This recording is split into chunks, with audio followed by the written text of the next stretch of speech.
So, in just a few hours, US and NATO forces will exit Afghanistan after completing their evacuation operations at the airport, bringing to an end the 20-year US presence in the country. The world now faces one big question: what next for Afghanistan? The 5 permanent members of the United Nations Security Council will hold an emergency meeting to chalk out their future strategy. What we know so far, French President Emmanuel Macron is proposing the creation of a safe zone in Kabul.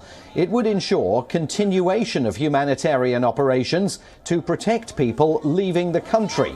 With its creation, global powers would also be able to maintain pressure on the Taliban. Macron also says that France is holding preliminary discussions with Taliban officials about the humanitarian situation in the country.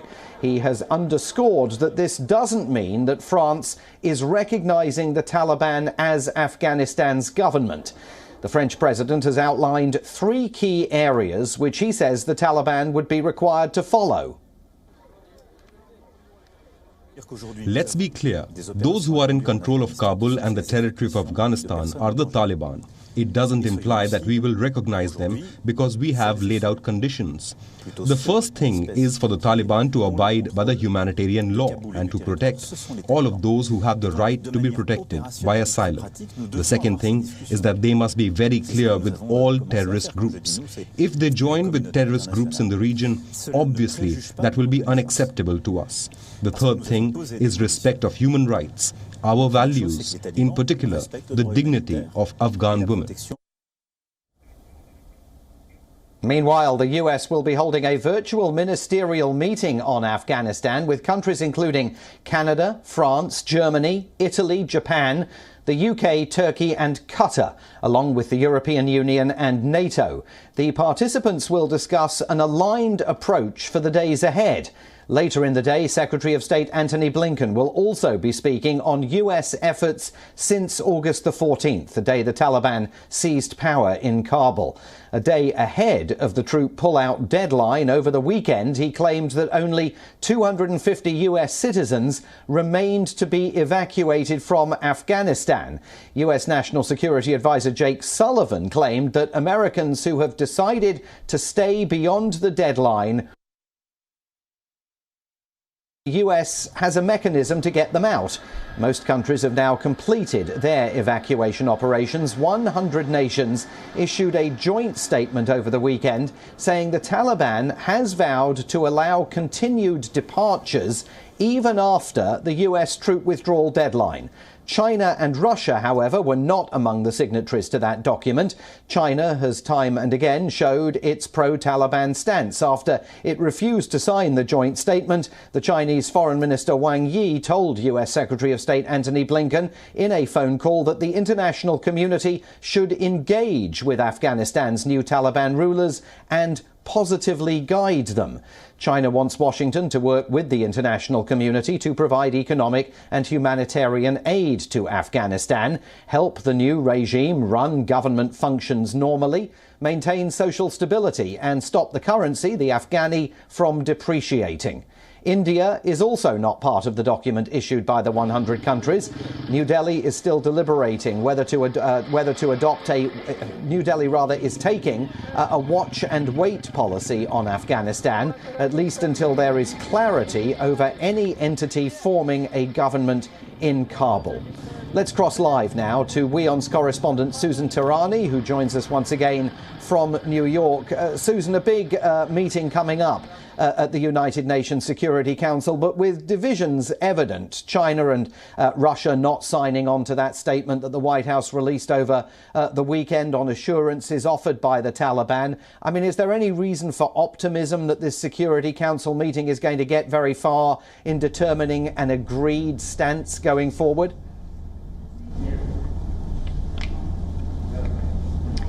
Simon, we'll have to wait and see. First of all, they've been very tight-lipped about this Security Council meeting. We don't have much information about the context of it and when it's going to take place. We do know that the Secretary General really does want to meet with this P5 plus members of the Council. But as you know, and as our viewers are familiar with the makeup of the Council, you know, this veto-wielding power of these permanent members usually creates a roadblock in reaching a consensus, but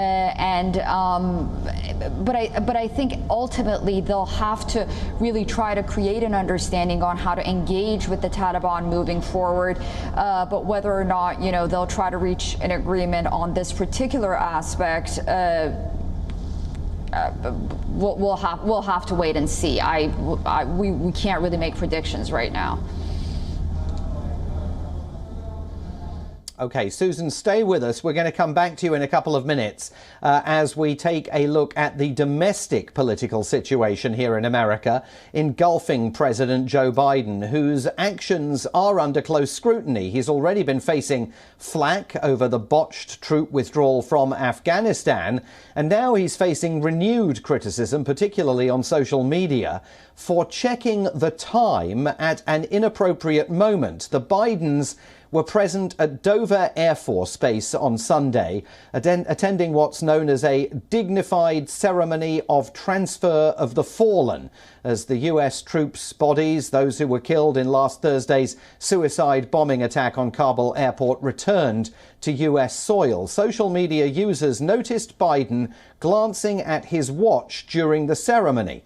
This sparked criticism and a series of hostile comments online, with social media users saying that instead of honouring the fallen, Biden was looking forward to doing something else. But some of President Biden's defenders argue that the watch that the president was looking at, in fact, belonged to his own late son, Beau, who was also deployed on the front line, served in Iraq. 13 US soldiers lost their lives in the suicide bombings at Kabul airport.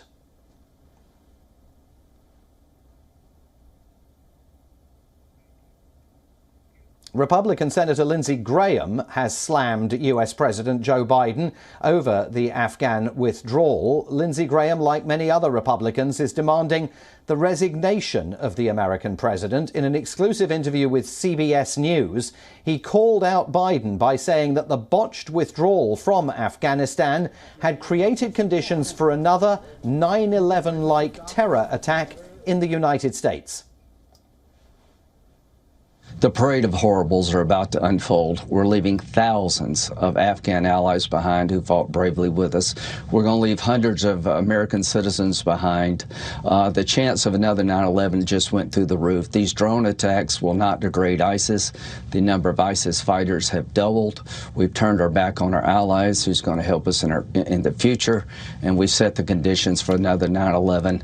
I've never been more worried about an attack on our homeland than I am right now, and we did not end this war.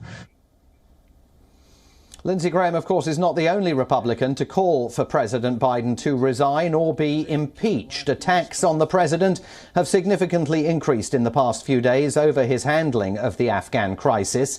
A group of lawmakers last week wrote a letter to the president over the current situation in Taliban-controlled Afghanistan, asking a range of questions related to terrorism, nuclear weapons, infrastructure, military, the safety of women, and China's ties with the hardline Islamist group. Lindsey Graham now says that Biden's hasty withdrawal has complicated the Afghanistan crisis, arguing that for the next 20 years, successive US presidents will have to deal with a catastrophe there. President Biden said that he wanted to take this Afghanistan off the plate for future presidents. He's done the exact opposite. For the next 20 years, American presidents would be dealing with this catastrophe in Afghanistan. This war has not ended. We've entered into a new deadly chapter. Terrorists are now in charge of Afghanistan. So let's go back to WION's correspondent Susan Tehrani, who joins us live today from New York. Susan, all this talk about resignation and impeachment is overblown, but there are real difficulties ahead for President Biden because congressional hearings into this Afghan mess haven't even started yet. And when they do, they are going to pose massive problems for the president and many of his senior advisors, aren't they? They will. Simon, there are so many questions left unanswered right now. And, we heard from Lindsey Graham. We heard from a number of other lawmakers that usually make their rounds during these Sunday shows. And Lindsey Graham was one of them who made these comments. And I think the central question right now as we approach 9/11, the 20th anniversary, is whether or not there's a threat to America's homeland. And with the botched withdrawal of the Biden administration, at this point, with the Taliban flag being hoisted on Afghanistan, the main question is, with this security vacuum, is Afghanistan a hotbed for terrorism right now? And another main question is whether or not there is this, it's a breeding ground for groups like Al-Qaeda, ISIS, and other terrorist networks. And is it a threat to the American homeland? And could things have been done differently? Who's responsible? What is how far up the chain of command will it go? A lot of questions left unanswered. And how are you going to monitor the security situation? And what about these recent drone strikes? I mean, can you really rely on them? Is it going to be? Are we going to go back to Obama's policies of drone strikes and handling terrorists in that way, and maybe, losing innocent lives in the meantime to get to the terrorists? So, a lot of questions unanswered, a lot of issues that need to be brought up, but then a lot of politics get involved in it as well. So, yeah, absolutely. The hearings haven't started yet, but the concerns are absolutely there. And every day that we get closer to the 20th anniversary of 9/11, I think the sentiments run higher and higher, and the concerns grow more and more. Recrimination's only just beginning, and we're waiting for a fresh batch of polling numbers that could also make grim reading for the president. Susan Tehrani, thanks for being with us there in New York today. Always good to see you. A bit of breaking news from our very own Anas Malik. He is reporting on Twitter that Germany's Foreign Minister Heiko Maas will undertake a visit to Pakistan on today and tomorrow. This is his second visit to Pakistan in 5 months' time, writes Anas, where he will be holding talks to focus on the situation in Afghanistan. Now, on Sunday, the United States, as Susan referenced there, carried out a second airstrike in Afghanistan, hitting back at ISIS-K after Thursday's deadly Kabul airport suicide attack. The US says a Hellfire missile was fired at a vehicle parked in a compound between two buildings. Around 10 members of an Afghan family, including several children, were killed in an explosion in a nearby house. The US, however, claims it only struck the vehicle. WION's correspondent Anas Malik visited the grief-stricken family. Here's their story. We will not forgive. We will not forget. We will hunt you down and make you pay. Biden promised to hunt terrorists down. He promised to make them pay. But it looks like at the end of the day, the Afghans are paying the price of Biden's promises. A preemptive US airstrike targeted an explosive-laden vehicle, another car bomb destined for the Kabul airport. According to the Taliban, the car bomb was destroyed, but a possible second strike had hit a nearby house. The US, on the other hand, says it only struck the vehicle. At least 10 Afghans are said to have been killed, paying the price for Biden's war on terror. Our correspondent, Anas Malik, reached the blast site, only to find the families inconsolable after the strike. Yesterday, unfortunately, I lost my big brother and with three sons, and also I lost one of my small daughters, and one of my brothers lost her 3 child, and also I lost one of my nephew in here. Yeah. The target of the US airstrike is said to have been a bomb-laden car, but family members say that the car belonged to the victim. In fact, he was just parking it when the strike happened. a strike that killed several civilians, including children. Family members and relatives told our correspondent that the family had no relation to any terror organization, but ended up paying the price for it anyway. A collateral damage in America's war on terror. This was my best friend's house. He was an engineer and had nothing to do with army or anything. He had nothing to do with Talibs or anyone else either. He was an engineer. 10 people have been killed, including 7 children. There is a lot of fear because of the strike. I came here after 5 minutes. People were lying in a terrible condition. I did my best to take them out. Calls for justice are growing louder. The United States calls it a successful target, but the kin of victims are questioning the claim. The US Central Command says it will further investigate the incident. I spoke to the brother of the person. The family says that they demand justice. They have outrightly denied any links with the IS, contrary to how it has been reported or claimed, and they say that these were innocent civilians. This is what the family has maintained. There were children among them, 10 civilian casualties, as what the locals have been telling us, and they've also maintained that there was no secondary explosion. There was only one explosion that took place because of the rocket that had hit the car. With Anas Malik in Afghanistan, Bureau Report, WION, World is One. As the United States rushes to complete its withdrawal from Afghanistan, US officials say anti-missile defences intercepted as many as 5 rockets fired at Kabul's airport. Afghan media is reporting the attack was launched from the back of a vehicle. Initial reports do not indicate any US casualties. Military planes took off from Kabul airport on Monday as foreign withdrawal from Afghanistan rushed into its final stage. With less than 4,000 troops still left at the airport, Washington is set to complete their own withdrawal by Tuesday to meet a deadline agreed with the Taliban, who swept to power earlier this month. That will put an end to 2 decades of U.S. military involvement there, and also its longest war. But the race to complete evacuation has become more urgent. On Monday, anti-missile defenses intercepted as many as 5 rockets that were fired at the airport on Monday morning, according to a U.S. official. Video obtained by Reuters shows a vehicle, which Afghan media reports say was where a rocket was fired from. Local media say several rockets struck different parts of the Afghan capital.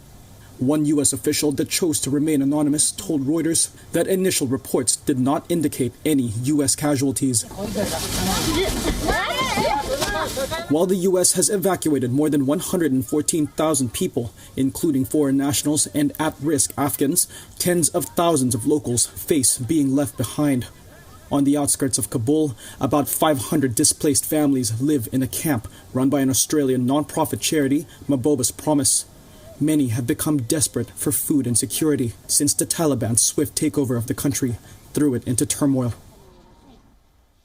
And that's all for today's edition of WION Live broadcast from Washington, D.C. I'll be back tomorrow at the same time with another half-hour bulletin, but stay tuned to WION throughout the night and the day for more global news updates on the crisis in Afghanistan. Stay with WION. World is One.